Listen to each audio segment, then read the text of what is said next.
Now time for issues at hand. Now today we are going to go the health way. We shall not be talking about these other things, but today we want to center much focus on our health lives, and that is of course epilepsy, a neglected disease battling up families here in Uganda. When was the last time you heard about epilepsy? So we shall be discussing in that regard and see its signs and symptoms, what effects it has, and all those things, how it is controlled, all that, so that we can be able to at least raise awareness about it, since it is still in there, but of course not talked about so much. Well, to discuss this is Dr. Henry Ssekyanzi, who is here with me, and he is from the Uganda Medical Association, one we call UMA. Very good morning to you, Doctor. Thank you very much, Luke, for that introduction. Good morning to you, and good morning, our viewers.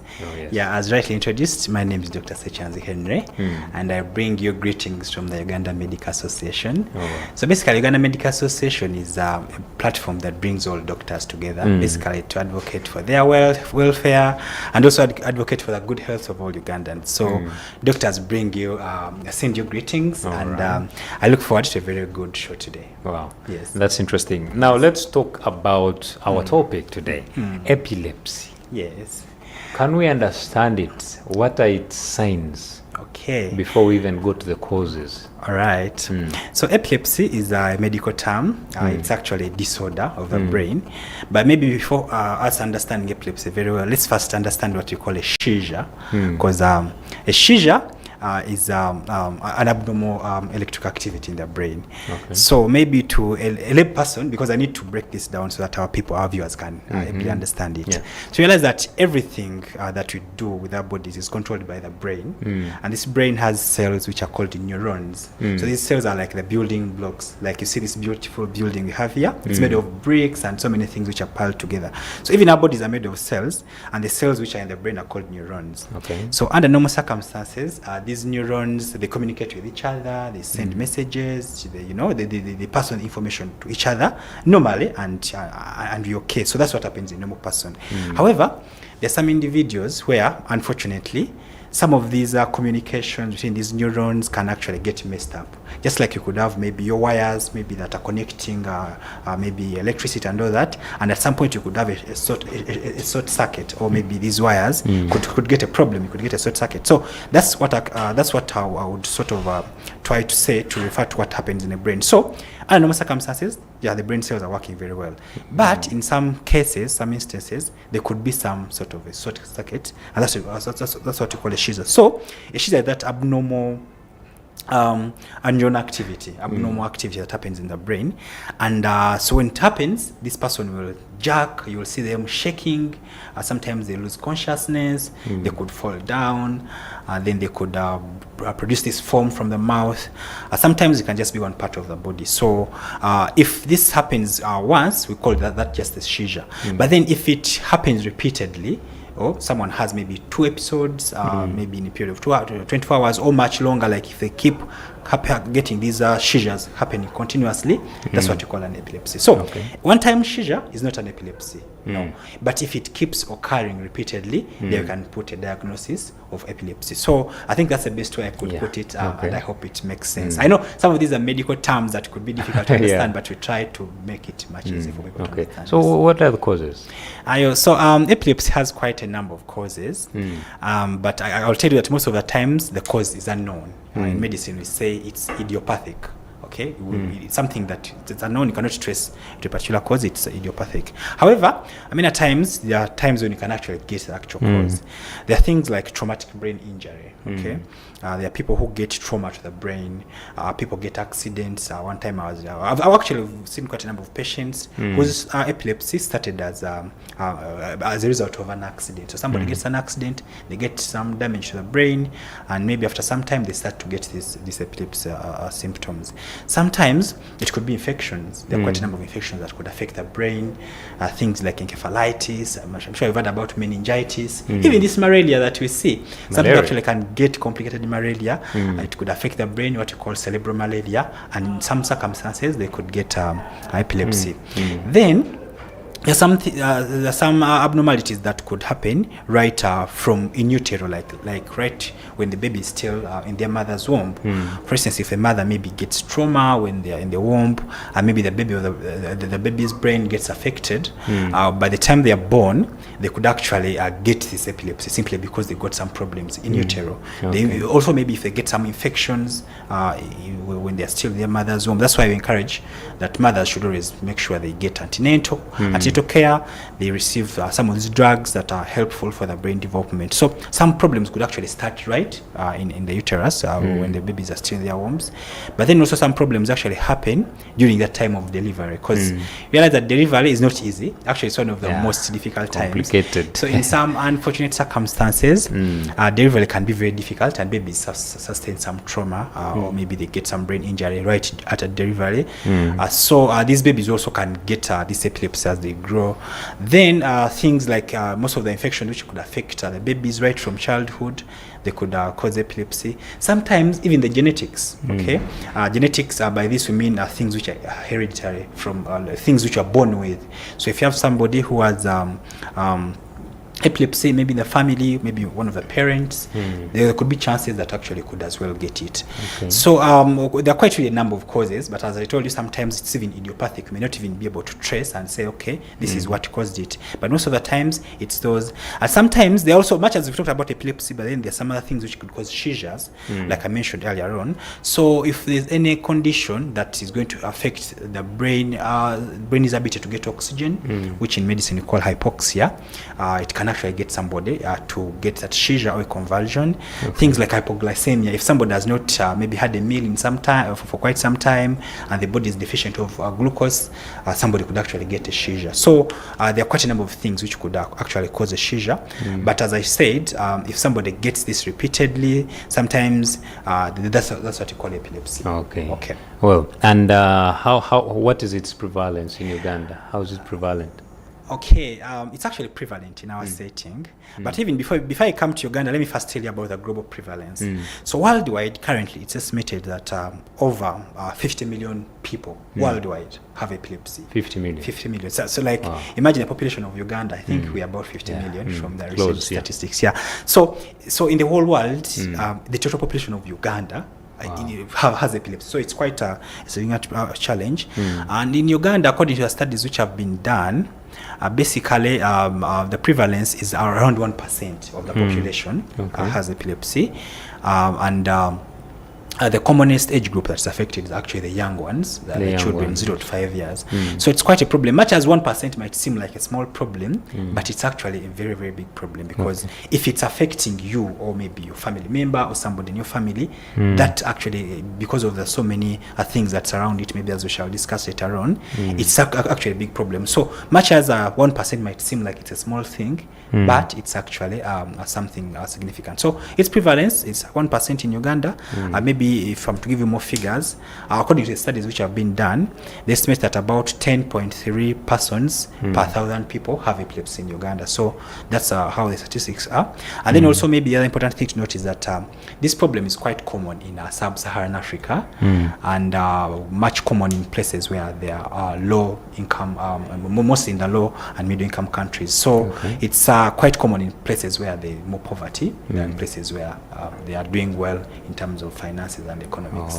Yes. Okay. And then are there ways it can be prevented, and then how is it also cured from the facilities? What does it take? What does it require? Okay, thank you very much. For us to know the prevention, first of all, we need to know the causes, of which I've at least talked about the causes a little bit. I've told you about how some of the things could actually start right when babies are still in their mother's womb during delivery. So all these can be avoided by, first of all, ensuring that our mothers get antenatal care. In antenatal care, there's so many things we do. One, we are going to, of course, monitor these mothers, monitor the babies, prevent quite a number of infections, and also we supplement them with a number of medications, including folic acid, which is important for brain development. And also it's always good to ensure that our mothers are well, they are calm. We hear of cases of gender-based violence, if a mother is maybe undergoes gender-based violence when they are pregnant, it's possible that they could be trauma to the baby, and maybe this could get the baby's epilepsy. So it's always good that our mothers are well taken care of when they are pregnant, they eat well, and they attend antenatal care, and also they deliver from our health facilities, where we're going to ensure that at least we minimize or even prevent any possible brain trauma that could happen during the delivery. Then regarding things like accidents, because accidents actually are one of the leading causes of epilepsy among our adults, because they cause traumatic brain injury. So it's always good for us to ensure that our transport systems are good.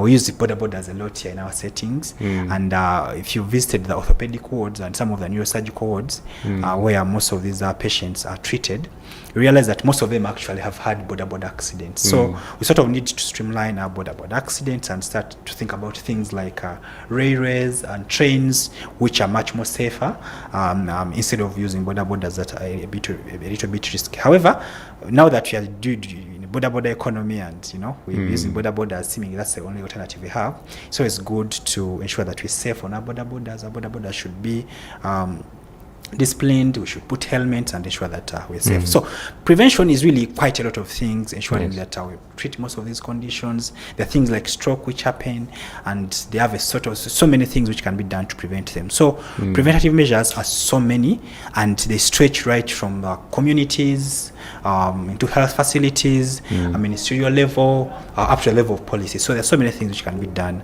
to prevent epilepsy. Now, talking about the treatment, epilepsy can actually be controlled. Okay, somebody can have epilepsy, but if they get appropriate treatment, they can actually be seizure free, or they can be free of they can actually live when they're very well controlled.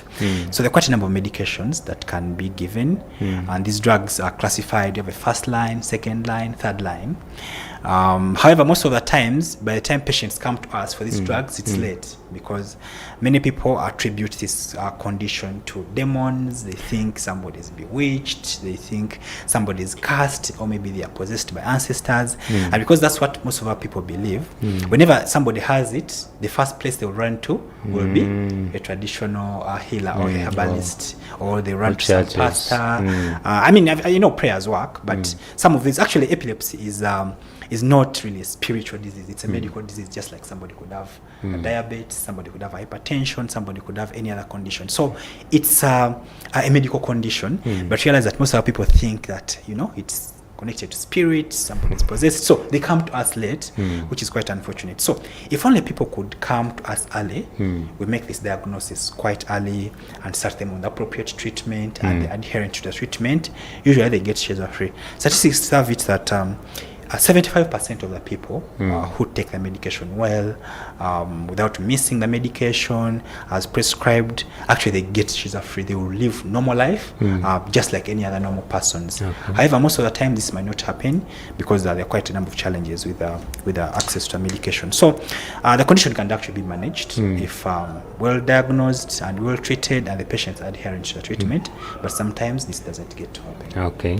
And when we look at the economic factor, the costs attached to the treatment, is it favorable depending on the state? well, thank you, Luke, for that question. For starters, we don't have very many centers that are providing this medical care in our setting. That's the unfortunate thing. Is that here in Uganda, most of the times people can get these services at the regional referrals. Okay, most of these services are not yet at the district levels. They're not at health center 4 levels. So people have to, first of all, put in costs to move from wherever they are to reach these places which have these facilities. 2, we don't have as many specialists trained in this. So a person who takes care or makes these diagnoses and takes care of these patients, we call them neurologists. But in Uganda, I doubt if we have more than 10 or maybe more than 15 of them. So we still have quite a few of them, as well as the pediatricians, because as we say that most of the time this condition is quite common in the children. So who should be taken care of by pediatricians, and best if they are pediatric neurologists. So those super specialized personnel are not yet there in our setting. We have quite a few of them, and that's quite a challenge. But those few who are there, most of them are regional referrals, and actually we consider this epilepsy to be a mental condition in our setting here in Uganda. So for that reason, there's some benefit that at least we have some good number of psychiatrists and psychiatric nurses who can help with this management, but still the numbers are not as many. So coming back to the issue of the cost, people will have, of course, to put in costs to go to these hospitals, but then also sometimes we've heard that sometimes our health centers run short of these drugs. There are sometimes frequent stockouts, and patients have to buy. So imagine you are on this tablet and you have to take it every day. And maybe you have to buy it, much as some of them are actually cheap, but sometimes the cost can actually be high, and some patients will be on more than one medication. So usually in our treatment, we start with a single drug and we see if the patient is controlled. If sometimes they're not controlled, we would want to go to maybe a second drug or add to them another drug. So you realize that at some point somebody could be on maybe 3 drugs, and they have to buy. So that of course comes at a cost, and at times, most of the time, these patients are not very productive because of the effect that epilepsy causes to them. They may not be very productive. They are somehow excluded from this economic cycles. They don't work, so they have to rely on others. So because of all this, it really puts a very big economic toil onto them and their families, and that becomes really a very big challenge. Okay.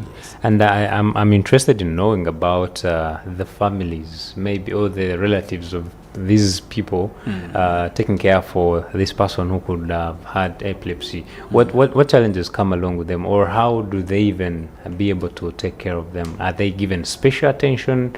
What kind of support do they give them? Well, that's a very good question, because if you have epilepsy, you're not only alone. I mean, it affects you and your entire family, because you have to be there to support you, and as I mentioned earlier, the costs that are involved. So families really find a number of challenges, and one of them is stigma. Okay, so there is stigma is too much. Our people think that if somebody has epilepsy, maybe like I said, they will think the family is cursed. Maybe somebody has demons and may not want to associate with you. So if you're in a village where people know that somebody has epilepsy, they are likely going to segregate you. They don't want to associate with you. These children, when they go to school, people will not like to play with them. They don't want to share things with them. The kids are going to be excluded. So as a result, most of them actually don't attain full formal education. Statistics have shown that some of these babies actually don't even complete primary 7, because the moment they go at school, they are going to be looked at, they are going to be name called, they are going to be segregated and isolated. So they won't be able to complete school and maybe continue up to a senior secondary level. So all these are further compound the problem. But back to the family, if you're having this one person and this community has all this negativity against you, it definitely has a very, very big toll on you. And sometimes in the severe forms, this person needs almost somebody to be looking up for them anytime, because epilepsy, someone can get it anytime. Okay, what if maybe they are cooking food, maybe they are doing something which might be risky, and they get a seizure, they could be at harm. So they always need somebody to be there and support them, and all this further compounds onto the problem. We've talked about the issue of the costs. Most of the times, these costs have to be met by family members, who sometimes can actually get exhausted. And actually, we've come to learn that in communities out there, there are situations where people who have epilepsy are segregated, and they get a separate room and they lock these kids out there. And so of course all these news come out in the family, and they say, hey, people have somebody who has this disease and they are segregated somewhere, and all these really have a very big impact. So this thing of epilepsy impacts very negatively on the patients and their families, because of the stigma, the economic impact it has, and this whole social perception that the community usually has against this family. Yes. And talking about stigma, it is a very dangerous one. How has it been addressed? Well, before we even go into how it has been addressed, a little bit more about where it originates from, is that people think that this condition is contagious or infectious. That if maybe somebody has it and you touch them, you get it. Okay. So that means that if somebody actually is having a seizure at that time, people may not even want to associate with them. They don't want to touch them. They don't want to come and give support to them. Okay. Of course, this further compounds the problem. However, interventions that have been put to address the stigma for now, there are still quite few. Not so much has been done actually, and I think that's why we're really trying to come in and try to support. There are quite a number of interventions and there are quite a number of organizations here in Uganda. I've heard there is Epilepsy Association of Uganda, quite a number of organizations which have come to try and sort of help with the stigma, but most of their impact has not yet reached far. I think their funding is not yet good enough to sort of have a significant impact. However, we have an International Epilepsy Day. It happens every second Monday in the month of February. Okay, so every second Monday in the month of February, we celebrate the International Epilepsy Day, of course, to increase the awareness and reduce on the stigma and put messages out there to show people that, hey, this is just a condition, so that people are bewitched or maybe they are possessed by demons. So we try to sort of show the public that actually this is a condition that can actually be managed and controlled, and we need to show love and support to these people who are having this condition. But then also our ministry is really trying to do a lot. Quite a number of campaigns are there, education programs are there to try and teach people, but much more needs to be done. So in my opinion, I really feel that going forward, it's really good that you've hosted me here to talk about it, and maybe our viewers can get to understand that people who have this condition, they need support, they need to be loved, they need to be shown love, they need to be helped, they need to first of all get the diagnosis right. They be put on appropriate medication, and then they're supported all through the way so that they achieve their full potential. Okay. So I mean, we're doing quite a lot, and also these efforts should be much more reciprocated and doubled and tripled. There should be interventions like going onto radio stations and teach the people. Efforts should be done to bring the cultural leaders on board so that we try to destigmatize it.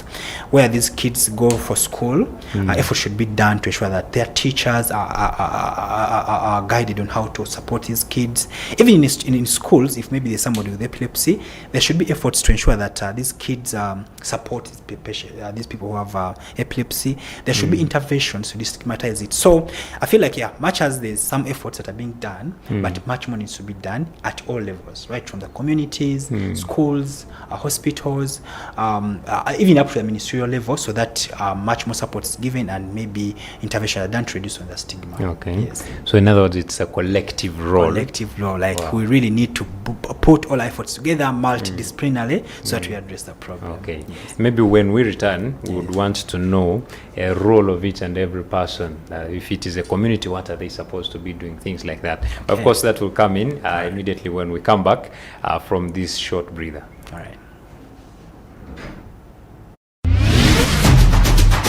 Issues at hand.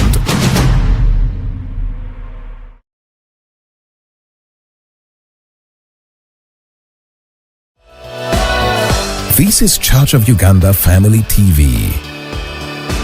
Enriching lives. Regulated by the Uganda Communications Commission.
This is Church of Uganda Family TV.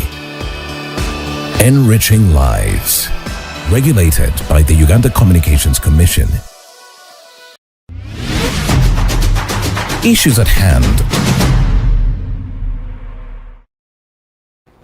Oh yes, welcome back. You are still watching Issues at Hand, and here with me is Dr. Henry Ssekyanzi from the Uganda Medical Association, but also practicing from Mulago Hospital. So, and we are discussing about epilepsy. We've seen what it is, how it comes about, the causes, but also ways of being able to prevent this disease, because apparently we have seen challenges of stigma still being faced by the patients of this particular disease. What is your role? You as a person in the community out there is now going to be my next question to Doctor. So, we all have a role to play. Definitely, we all have a role to play at the different levels, right from the communities, hospitals, ministerial level, policy level. Like, there's quite a lot that we have to do. But for starters, they start with the patients themselves. So if you've been diagnosed with stigma, with epilepsy, and maybe you've been started on a medication, it's always important to follow the prescription as has been given to you. You take the medication as has been advised. Many times, from my practice, I've seen patients who come and make the diagnosis. You start them on treatment. They go home. They take the medication. At some point, they might stop taking the medication, especially when they become seizure-free, not knowing that actually it's a medication which helped them to control the epilepsy. So they stop the medication, and after some time, the symptoms come again. So that speaks to non-adherence to the medication. So we encourage that our patients, at the moment you've been diagnosed of epilepsy, stick the medication, take them as has been advised. And also, some people are prayed for. They start medication, they go to church, the doctor prays for them and tells them, I mean the pastor out sort of tells them, you're okay now. They leave their medication totally. I'm a staunch believer, and I know prayers really work, but this is a medical condition. Okay, it would really be nice that we address it as a medical condition, just like anybody could have any other medical condition. So it's very important that we address it as such. So much as prayers work, but basically medication first. Okay, so so our patients should be adherent to the medication, and on top of that, they should try to identify the triggers. Sometimes they're what you call triggers. So people who have epilepsy, they have different triggers. Some of them, it could be things like flickering lights. Okay, that for them, whenever they get to a place that has flickering lights, lights that are flashing, maybe their episodes are triggered. So it's always important that you learn your triggers and try to avoid them wherever possible. Things like loud noise. Okay, some of them, whenever they go into a place which has loud noise, they will get this epilepsy symptoms come again. So it's important that they identify some of these, and also things like too much stress. Okay, many of them, sometimes much as they can be controlled and maybe they're seizure-free, but we've are constantly seeing a trend that whenever they get stressed, or maybe they get these life stressors, things which put them much tension, the seizures come back. Okay, I know stress is really part of life. I mean, there's nothing that can be done to avoid stress, but it's always important that you know that if you have epilepsy and I mean, maybe one of the things which triggers these seizures is stress. You try as much as possible to contain and control this stress, and much more things which can be done by patients who have epilepsy. Some of these we give them counseling when we make the diagnosis, so that they stick to the medication and all that. So leaving the patients aside, there's also the family. Okay, if you're family members and you have this patient who has epilepsy, first and foremost, it's always important to learn what to do if the epilepsy comes. Okay, and maybe this should be learned really by everybody, be it schools or in the communities. If you're having a seizure, God forbid, if right now I got a seizure, it's really important that you know what to do, how best you can support me, how best you can help me. And maybe I'll talk a little bit about this. So it's more like the first aid that we would give if somebody has a seizure, and it's important that you all know this, and maybe you try to support our patients so that we give them that extra chance, because the longer somebody stays seizuring and they're not supported, you never know what could happen. Sometimes worse outcomes could happen. So if somebody has a seizure, one, it's always important not to panic. Okay, first of all, calm down, relax. Okay, be like, okay, I'm in this, I need to help this person. Where possible, you can always call for help. So assuming I got it right now, it would be important you call a colleague, maybe, so that when you two, you can maybe together work out your way. And then it's always important you remove anything that could cause harm to this person, because the moment a seizure happens, this person is going to lose consciousness most of the times. They're going to be to lose their awareness. They may not be able to tell, or maybe to judge, because they are not their brain it doesn't fully function at that time. So it's important to remove anything which could cause harm.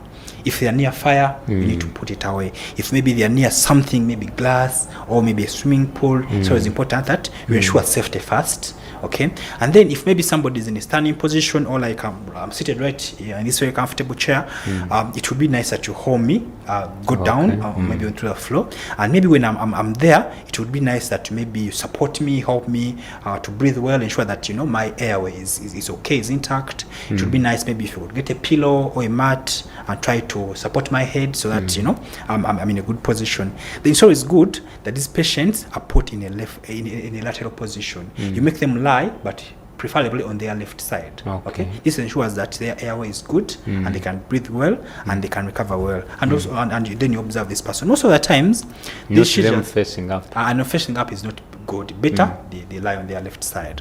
So as these people are there, you always monitor them, and it's better you don't leave them alone. Be around to support them, and of course speak is the encouraging words.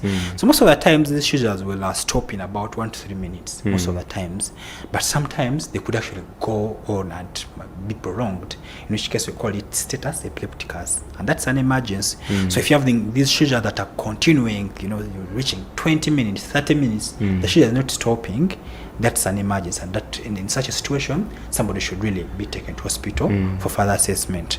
And also, if maybe somebody has these seizures and they occur repeatedly without gaining consciousness, so if that ever happens, it's always important that we know that it's an emergency and we seek treatment. So that said, you should be able to support these people. Don't fear them. Okay, many people feel like if you touch such a person, and these are the stories out there. Sometimes we hear them and we feel very bad. These are the stories out there that you touch this person, you're going to get epilepsy. If that was the case, I would be epileptic now, because I touch these patients every day and I support them. There are issues there out there that when you start put a spoon in someone's mouth, and so many other myth beliefs. So it's always important to know what to do and what not to do. Don't give anything by mouth when the seizure happens, okay? Because you could choke this person. Many times I've seen when somebody starts seizing, people are going to run and bring water. They're going to bring a soda, try to feed this person as they're seizing. That actually puts them at a risk, because as you do that, you could choke them. During that period when they are seizing, most of the things are not connected. Most of the things are not coordinating well. The brain functions are not coordinating well. The swallowing reflexes are not well. So somebody could actually even choke. So during that time, you don't feed them. Okay, just observe and see. Most of the time, the seizures will stop. So that said, it's good now that you know how to give first aid, and I believe our viewers out there, if they got somebody seizing, they know what to do. And much more can be done. Maybe some other time we shall discuss it a bit more about this. So in the communities, right from the community leaders, our schools, the teachers, our religious leaders, there's quite a lot that you have to do, especially regarding the stigma. Okay, as we've seen that most of the times these people are segregated, they're isolated, they're not given as much love, they are seen as a burden. It's really important that we come up with measures on how to address these. It would be important that health, the leaders at different levels, try to talk to their people, tell them that actually this condition is not as most of them perceive it, that is maybe curse or maybe demons are possessing somebody. So it's always important that we try to talk to our public, let them know that, hey, this is just a medical condition and these people need support. Then where possible, we could advocate for policies that are going to support these people. It would be nice that maybe people have epilepsy, they attended too well in school. Maybe there should be some special care that's given to them right in school. The teachers at these lower levels, especially for the children, they should be guided on how to support these people with epilepsy. Even the children themselves, because as I told you, these children are going to fear to associate with the kid who convulses. They're going to fear to play with them. So it would be good that we get interventions that address this problem right at that level. At the level of hospitals, our role is, of course, to give you information. Now, like you invited me here, I have to give the information out there. But not only out there, even our patients, when they come to us, let's attend to them well. Let's make sure the diagnosis is accurate. Let's investigate them, try to rule out and maybe confirm whatever could be causing these seizures, and give them appropriate medication. Follow them up, follow them up, give them review dates, follow them up, ensure support them in taking their medication. And then at the level of the ministry, there's too much that can be done, because most of the policies are made at the level of the ministry. So it would be good that you come up with policies that are favoring these patients who are having epilepsy. Okay? Maybe they need extra support, right in school. How do you come up with policies that ensure that people can access medication all the time? How do you make sure that the medications are affordable? How do you ensure that they can access the diagnostic equipment that we need in hospitals to make these diagnoses? One of the tests that we do is called an EEG. It's called encephalogram, which sort of looks at the brain activity and see how these neurons are coordinating and the electrical activity in the brain. So I don't know if we have quite many in this country, so we need quite a number of those to be brought. Things like CT scans that we need to investigate these. Our ministries should ensure that these are diagnostic equipment available to enable the doctors to make the diagnosis out there. Things like civil society organizations, they have quite a lot to do, especially in teaching the public, in advocacy, in supporting patients with epilepsy. I already told you about it. So many organizations that are quite out there to support these patients with epilepsy. So they also need to be supported. Where possible, they should be given funding to go and help with the communities. Education institutions also have a role. Right now, I'm doing my master's in internal medicine at Makerere University. Makerere is well known for research. So we need much more research on epilepsy in Uganda. When you go on the internet and try to look out for research studies that have been done about this topic, are not quite many, but we need to do much more research to understand this condition, look at other countries where maybe things are a little bit better. We need to see what they have done, so that maybe we try to see if we can implement it here. So much more needs to be done in the education institution. So in summary, things which can be done at almost all levels, but everybody has a role to play, and I implore our viewers out there that in whatever capacity you can support or maybe do something about it, please play your role so that we all collectively support these people and reduce onto this problem. Okay. Yes. I am much interested in the first aid that is given. So what interventions have been made majorly by maybe UMA or medical practitioners or the Ministry of Health to make sure that people out there, maybe in schools, maybe in any public space, know what to do when someone experiences such? Oh, thank you very much for that question. So we're really trying to do quite a lot. We're trying to so when events like I told you, the International Epilepsy Day comes, we were among the first people to come and support. And of recent, I think it was last year, we launched what we call an epilepsy surgeries. Okay. Back in the days, general epilepsy is has been managed by with medication, and surgery as an option was not so much of a factor, but it was launched last year. We have a team of committed surgeons who are really doing their best to ensure that they provide these surgeries, especially for patients who have focal epilepsies. Sorry that I didn't tell people about the different types of epilepsy. So we have what we call a generalized epilepsy, and then the focal ones. Okay, maybe that's what I will describe for now in the interest of our viewers. So generalized is one which affects the entire brain, and it's the one whereby the moment someone gets it, they're going to lose their consciousness, they're going to be jerking, you're going to see them fitting, shaking uncontrollably. Sometimes they will foam, they'll produce this foam in the mouth and froth. Sometimes they're going to fall down, they could lose their bladder control, they could pee on themselves, and many others. So this is called a generalized seizure. But then you also have what you call focal seizures. These ones just affect a small part in the brain, and these ones maybe they will just have maybe one part of the body that will maybe jerk. Sometimes the patient will just stare blankly and just look at in space. So but research has shown that actually surgery can be helpful for some of these epileptic forms, especially the type called focal seizures. So last year, of course, with the support of the Uganda Medical Association, we introduced epilepsy surgery in Uganda, and quite a number of works are ongoing to see that we can start to offer these services. But that aside, we as the Uganda Medical Association, we're giving the services. We are the ones who are taking care of these patients. We're the ones making the diagnosis and treating them, and we're doing quite a lot about that. that. We're sensitizing our patients and we're giving them this education. Yes, and quite a number of other efforts, but most of these efforts need to be amplified and tripled and maybe spread out there. That's why we call upon our ministries and all the responsible stakeholders to furthermore support the works that we're doing, support the works that these associate organizations for epilepsy are doing, to further support the works of the research institutions like universities and the hospitals. Like, everybody should really continue to push. So much as yes, we're doing quite a lot, much more needs to be done, and I feel like there's quite room to do much more. Okay. Yes. Oh, that's interesting. And as we wind up, how do we look at the responses of the medical facilities when it comes to epilepsy? Well, currently, most of our medical facilities are really doing well, but the challenges that all the other medical conditions are facing, and not just epilepsy, they also still apply to epilepsy. So that sometimes we lack this diagnostic equipment that we need to make these diagnoses. The CT scans are not as many. As I told you earlier on, the specialists are still few. These services are only at these tertiary levels. They're not yet at the lower levels. The investigative capacity is still lacking. Things like lab work and so many things are lacking. The stockouts of drugs, and the drugs sometimes are quite expensive. So yes, we realize that these problems are not only about epilepsy. Partly they are general problems for our healthcare system. But I believe there's much more that can be done. Efforts can be done to train more specialists to become neurologists. Now, like me, right now at my level, I can train as a neurologist who will be taking care of those patients. So we need to get more training grants for people to take up these courses, for adult medicine, for pediatric medicine.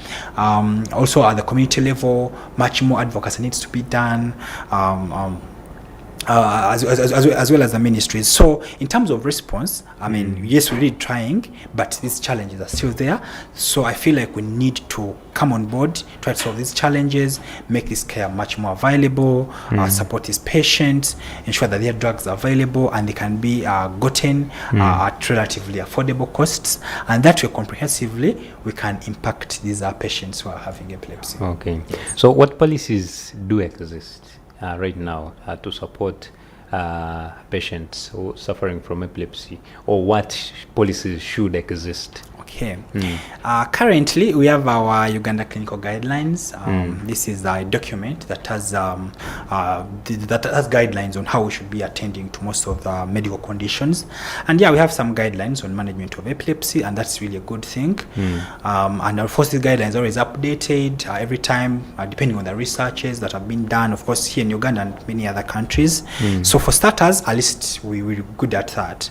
But much more needs to be done in terms of how more can we support our patients with epilepsy, how more can we help them get the medication that they need, how more can we support them get a medication at costs that are affordable, things like how more can we make the diagnostic equipment available at facilities, how more can we maybe put these services at lower health center levels. Like I told you earlier on, most of these services are present only at tertiary levels, that is the regional referral hospitals and the national referral hospitals. How about we get policies that could pull these services much lower to district health facilities? How about we pull them to lower facilities like health center 3s, health center 2s? How about we train our VHTs to maybe support the communities and maybe go and support the patients who have epilepsy? So seemingly there's quite a lot that has to be done, especially to sort of decentralize it and bring it back maybe lower to lower levels, ensure that drugs are available, ensure that we support these patients who are having epilepsy. Like I told you earlier on, many of these students even drop out of school simply because the stigma is too much out there. A kid is going to go to school and kids are going to fear to associate with them. That's going to make them not attend school. So how about we come up with educational policies that are going to be supportive of to these populations, that they can attend the education, they can grow and exercise their full potential. So all these are things which need to be done. And also our patients who have epilepsy, there's much more support that they need. And first of all, they need to know, to be aware of their condition. They need to be educated. They need to be supported. There's some jobs they shouldn't do. Okay, if you have epilepsy, you cannot be a pilot. Okay, imagine someone is a pilot and has epilepsy, and as you're up there in the clouds, he gets a convulsions. Okay, so there are things you shouldn't do, like driving. Okay, border cycling. One time I heard of a story. Some guy was an Uber driver. So as he was taking people, he got luckily for him, he was lucky that he got that aura. He got like warning signs that an epilepsy is coming, and he paused, parked the car besides, and he got the epilepsy. But he had so many people in his car, and people were so scared. They had to come out screaming, saying how they had not done anything, because maybe they thought people would say that maybe they have done something to them. So if you really have epilepsy, there are some things you shouldn't do. You shouldn't be driving, okay? Because what happens if you get a seizure when you're behind the steering wheel? You how about if maybe you're swimming, okay? So maybe you need to also be aware that maybe there are things you shouldn't do, like swimming, because what happens if you get a seizure while you're swimming? Probably you'll drown. Okay, border cycling, plus so much more. So also we need to educate our masses so that they know what they can do, what they cannot do. So I mean, in terms of policy, really much more needs to be done, and all these things are not yet on paper. It would be nice we put them on paper and to ensure that they are implemented. You can realize that we have a lot of policies that are very good on paper, but the implementation is also lacking. So I'm not only just advocating for good policies, but there should be policies on paper, but also they should be implemented. That way we shall support our patient with epilepsy to reach full potential. Okay. Yes. Wow, that's very interesting. Yes. Unfortunately, we cannot go past this. Now I will request Doctor just a few seconds to give us your parting shot. All right. Thank you very much, Luke, for hosting me and for thinking about this topic. It's a very important topic. It's a topic that is important to our setting. As we've seen, these cases are out there. The stigma is so much, the patients are there. It's really a problem in our setting, and I believe with this show we have been able to impact some people out there. Maybe they have learned a few things, and maybe they will apply this in their daily lives. So I appreciate you for hosting us and considering us. For our patients who have epilepsy, sorry that you have that condition, but it's not the end in itself. You can actually live with this condition if you get a medication and you take it as prescribed well, and you follow the instructions, have enough rest, drink enough, eat well, identify your triggers and avoid them, and you can actually live a seizure-free life. There are options of surgery that are available, and even in the country they are being introduced. So it would be nice that you try to look for these. These are not for everybody, but it would be nice that you find out if you have this epilepsy that can be responsive to surgery. It would be nice that you find out about that, and maybe you try to explore some of these options. Our policymakers, please, I implore you to interest yourself with this condition, see what more you can do, and support as much as you can. And maybe lastly, for my colleagues, the Uganda Medical Association, we are the doctors who look up for these patients who are having epilepsy.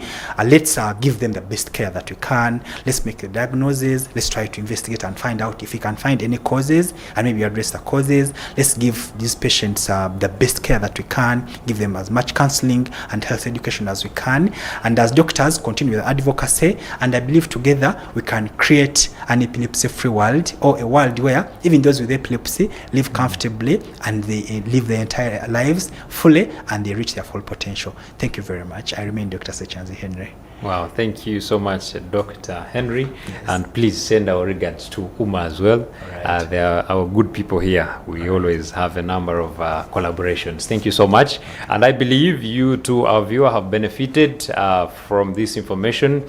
First and foremost, understanding what epilepsy is, but also being able to manage some of these circumstances. You can be able to control the stigma that does not need any medical attention. So please go ahead and be able to practice goodness out there when you meet someone with such conditions. My name is Luke Majumba, and we cannot go past this. I want to appreciate you. Please have a lovely day. Issues at hand